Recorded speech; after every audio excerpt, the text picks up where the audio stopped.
First tale.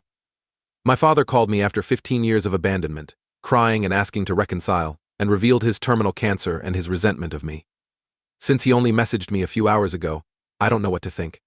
My father was away for much of my childhood, with occasional visits. My mother, 58F, raised me alone for most of my life. While I was young, my parents divorced. I recall my mother trying to remarry. All her romantic relationships ended eventually. She stopped seeking affection in men and raised me. Nobody neglected me. She later realized her second and final marriage was terrible for her mental health. Just my mother and I were in each other's immediate family till I moved out over a year ago. We communicate routinely. To sum up, my father usually came into my life to get something, or to hurt my mom. His ulterior objectives were partly obscured by childhood nativity, but he damaged me deeply. To obtain the full tale, I had to ask my mom. My father delivered furnishings to our apartment in 5th grade to try living together again. I don't know why my mom agreed or why. We didn't hear from him for months after receiving his items. However, the cops were called to our house one day. My father was there, accusing my mom of hiding his stuff. My father's plan backfired when the cops told him to pack everything and leave before he was detained. My father asked the cops to talk with me when I peered out the front door at my mom. He didn't answer my question about why he was doing this. I cried and ran to my room. He drove off after gathering his belongings. Again, after Katrina. I was 14 then. The Army stationed my father in Mississippi. However, we lost communication for weeks while in the next state, and my mom received a call from him while driving. I asked him about visiting again. However, he became serious and asked me not to contact him while I was still with my mother. This memory was so upsetting that I subconsciously suppressed it. He mostly said it exactly. My mom seized the phone and chewed him out for what he said as I got agitated. I recall her shrieking at him. "You called her a burden, how dare you?" My father instantly ended the call after she half-tossed the phone back to me. Later occurrences with my father appearing unexpectedly ended in disappointment and animosity. My mom revealed his hidden emails calling her fat and me a thoughtless puppy. After I reached 17, Dad sent me a birthday card saying he's delighted he no longer pays child support. I didn't aware that some people are toxic and should be avoided for a while. Resentment plagued my mental health for a while. He messaged me on Facebook in my mid-20s to discuss. I vented my fury at him via message after thinking about it. I texted him every complaint, and my disappointment flowed out like a deluge. Finally, I said that I don't know what type of man he is now, but I forgive him. I was tired of carrying emotional baggage, so this was really for myself. My outburst kept us from talking for 2 years. Every year he wrote to wish me a happy birthday. That time was spent feeling lighter and healing mentally. Why did I not block him on Facebook? He rarely commented, but I knew he remarried and had kids. I was his firstborn. I recently received a message indicating he's visiting my state in 2 days and wants to meet for lunch or supper. Resentment is returning as I recall his prior actions. But weaker than before. Sometimes I want to see him again to see what he's been up to since we last saw him, like I need closure. Another side says I shouldn't try since it will ruin my mental health. Another part of me wants to meet him, and that guy, and rant at him again, as I did on Facebook. I'm wondering if I should meet with him again to hear his perspective. He promised to explain his breakup with my mom one day. Maybe I'm still clutching onto that tiny hope that he'll keep a promise. I just know my mom's account, which may be slanted. I think I should decline his offer and suggest a video chat. A physical meeting may be too much for me mentally, especially considering I've worked nights during his visit. Been 15 years or more. Shouldn't I be done? Perhaps I need an outside perspective. Update. I debated updating this, but here it is. My father and I met at a restaurant I chose. When I arrived, I scarcely recognized him. However, he knew me immediately. He cried and hugged me. It was hard to know how to feel when I saw him. He looked 30 instead of 15. He looked defeated after gathering himself. We found a more isolated table via a server. Talking things out is preferable than having an audience in the restaurant. I listened to his account. I won't go into detail, but I recognized that my animosity for this individual had long ago vanished. I refused to be furious anymore. I cried ugly few times due to strong emotions. Into my chicken ramen, I understood that my parents were imperfect parents and that their problems became mine, over time. Only I can decide how those difficulties affect me as an adult. I felt lighter after that chat, even if certain things are hard to overcome. We exchanged numbers and took our first photo in years. I delayed telling my mom I started talking to Dad again since I didn't expect her reaction. She liked my decision to talk to him again. I expected my mom would be upset, but she wasn't. Some apologies took longer. I wasn't expecting her to apologize for those things. It was more about understanding her current thinking. I told both my parents I was fine if they never reconciled. I valued my personal relationships with them both. Since I don't have many adults like Dad, I can still look to him for advice. My mom suggested spending Christmas with my dad in Colorado. Years have passed since I saw that much snow. The mountain's lack of moisture prevented me from making a snowball without it disintegrating. I probably took 400 photos while there. He introduced me to my stepmom's family. She was kind and told me about things that transpired throughout the years of no communication. Dad told me he had liver cancer in our first discussion, but he didn't elaborate. His wife told me it was terminal and in stage 4. A new liver is needed to treat it fully. He declined transplants, which surprised me and my mom. I realized how heartbroken he must have felt without his biological daughters. Dad gave me a half-sister I never met. He wanted to die. I vented about how he could give up on life by not fighting his cancer at the end of my vacation. I know it's not my decision, but I didn't want this to be my last Christmas with him. He joined the transplant list after more nasty crying from me. Maybe I'm glad I didn't miss the chance to contact him. Since then, I've overcome a lot of emotional baggage and feel better about myself. Second story, my brother disowned me, supported her, and arrested me. After learning the truth, he desires reconciliation. I left him and went to sea. I'm 22 and live upstairs from my brother and his girlfriend in the same apartment building. My brother and I were close. Betty, his F-21 lover, liked me. About 18 months together. Her sister Erica, F-16, visited in early July. She was meant to stay all summer until school started. Their parents were drug addicts, so they were raised in foster care. Their father has been in prison for 15 years, and their mother is drug addicted and absent. She told us about her sister's foster parents and other encounters when I saw her in July. She shared this information, and my best friend and I later discussed how she's accused many of her roommates of such, and we worried she may accuse my brother. I arrived home intoxicated one night and noticed Erica sitting on the steps of my front door with her laptop. I stopped and said hi for 60 seconds. My brother arrives at my apartment the next day and asks me what I did. She alleges I propositioned her and she declined. Then I groped her and tried to force her into my apartment while making obscene statements. My brother told me to disappear since the police were summoned. I was groggy and bewildered, but I waited for the police and was detained that night. My brother told me he no longer wanted me and believed Erica. He suggested I was too inebriated to remember my actions. Detectives interviewed me in jail after my arrest. I told them I had nothing to hide, but my attorney chastised me for making a statement. A female detective believed my statement. Later, I learned that she visited my office to tell my supervisor to keep me and not dismiss me, and that she would prove my innocence. I was in jail for $100,000 because I didn't have bail. The apartment complex has many cameras, and thank goodness one points to my front doorsteps. I owe $7,000 in attorney costs. But the footage shows me walking up the steps and talking to Erica for 7 seconds. When I entered my flat, I told the cops I spoke to her for 45 seconds to a minute, as I remembered. Audio is unavailable.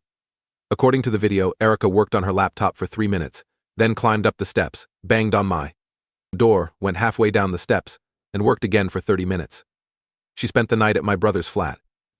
I arrived home intoxicated and said hi, she said in her chat logs after chatting with her pal all night. Entered my apartment. Her chat pal dared her to knock on my door, but I was so tired I didn't answer. I can't go till December, since my lease expires.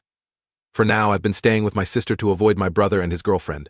He apologizes for accusing me and always licks my arse when I see him. He even acknowledged that Erica accused him of always gazing at her arse to his girlfriend. He claims he should have realized my accusation was untrue. My brother stayed with Erica during my 8-day jail sentence. I asked my sister not to put up her property to bail me out since she would lose a 10% deposit. Therefore, she loaned me money to employ an attorney. Never did she, my brother-in-law, or my friends mistrust me. My brother wants me to sit down with him and his girlfriend to apologize. Just remove them from my life. I feel betrayed by my brother. He's gone from my life. I'm not sure I'll recover. Edit. I merely want clarification. I never lived with my brother. My apartment was upstairs from theirs. My contract and apartment are mine. I wasn't welcome at his house anymore, so I shouldn't visit like I used to. If you're not arrested or released on bail, don't come to my house. According to police, the cameras initially didn't work. The manager informed me a year earlier. The police didn't discover that camera was filming and that the tape was online until 5 days after my arrest. I was frustrated when they took 36 hours to review the footage. However, my attorney claims that's not lengthy. Slow video review is apparently normal. Perhaps 36 minutes would have sufficed. It's just me. My brother supported my accuser. Despite his apologies, I never want to speak to him again. Relevant remarks. Archaeology? This is absurd. If they took her laptop, they would have had to undertake a forensic study, which includes photographing the hard drive and waiting months for it to go through the police. Which means they had no chat logs, if they were saved on the hard drive and not on Facebook during all this. Why would they tell your attorney about the chat logs a week later? Had the charges not been dropped?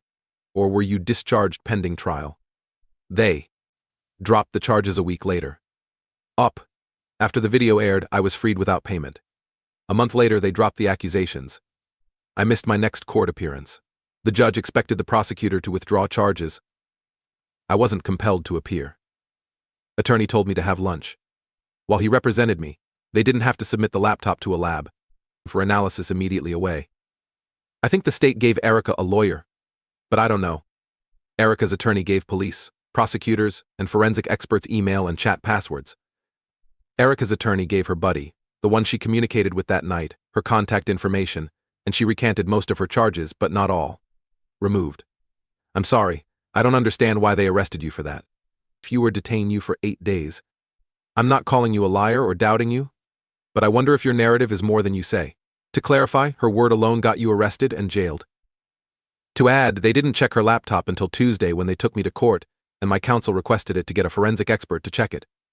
The prosecutor fought it, and the judge sided with him.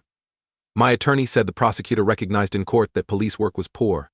He knew the judge would never give us the laptop, but he wanted it in the evidence so he could get it. My attorney worried she might say something to contradict her account on Facebook or email. All of that was correct. Then the police took it from Erica. They checked it themselves.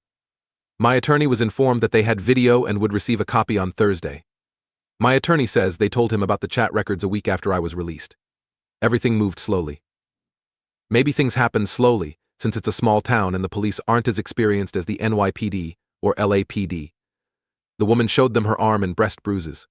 No idea where she obtained them. I never touched her. Yes, I was arrested Friday night.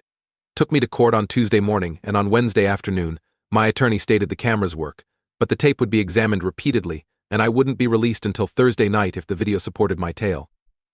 I wasn't discharged until Friday morning. Documus. Any updates? Her accusations will hurt someone else if you don't pursue this. No changes. I urged the police to charge her, but they referred me to the DA. She may shortly be charged in another county where she's made multiple accusations, but not in our county. So they're sending my case information to the county charging her. The rest is up to them. Third tale, my entitled. Diddled relatives demanded which kid was theirs after meeting my bio and adoptive daughter. Then hounded me after I refused to tell them, so I kicked them. I terminated relations with the family because they accused me of taking their granddaughter. I, a 20-year-old single woman, had a baby daughter 2 months ago and adopted another 3 days earlier. I'll call my uterine daughter Rose. Call the daughter I didn't carry Lily. I got pregnant with Rose at the same time my best friend Anna was pregnant with Lily. Anna was not excited about being pregnant, unlike me. Anna felt financially and emotionally down, or any other means to conceive. She was considering an abortion, but she wanted her child to have a wonderful life somewhere. But whenever she considered adopting her child, she remembered the stories of terrible adoptive parents. The lack of good answers made her feel helpless. Made a tentative plan. If Anna didn't feel ready to raise Lily after her birth, I would adopt her and raise the girls as twins. Anna didn't want Lily to know she was adopted, but I hated lying to my daughter. We decided I would tell Lily she was adopted when she was old enough. If Anna was ready, we would tell Lily she was her biological mother. If not, we would claim her mother wasn't ready. Lily might live this way. Anna shouldn't worry about Lily because she could check on her anytime and focus on organizing her life. Due to my discomfort with my relatives witnessing me during the birth, I didn't invite them. Anna was fighting her family. I was the only one in the birth room with Anna. Anna still wanted me to adopt Lily and stated she wanted to be more involved in her life than she anticipated. We chose her as the daughter's godmother and me as their mother. When we went home, I invited my relatives to meet my daughters. The adoption proceeded. When my grandmother met my babies, she asked which one was my daughter. I said both. She rolled her eyes and said I understood. I told her I don't since they're my daughters. She was furious and asked me which daughter was my genuine one, and my parents said I should tell them which one I adopted. Mad, I wondered why it mattered. I named and breastfed both babies. Even though I only carried one, I was present for both pregnancies. I fought with my family over who was my daughter and demanded that my grandmother apologize for saying that one wasn't. My parents said I was being theatrical, difficult, and ridiculous, and wanted to know which girl was their granddaughter while dealing with the females. I expelled them unless they apologized and stopped questioning which daughter was adopted. Would miss them both. After they departed, I texted that I will tell them which one is adopted when I told her she was adopted. Both are my children, adoptive or not. I repeated that till I got an apology, and they treat my daughters equally. I won't let them see or talk to the girls. I received a lot of texts wanting to see the kids, and that I was cruel and selfish to deny my daughters of their affection, begging me to show them my daughters and tell them which girl is which. I had enough after a few weeks. I was too stressed to raise 2 babies, adopt Lily, and cope with my family. I texted them again to confirm that I wouldn't tell them which daughter was adopted.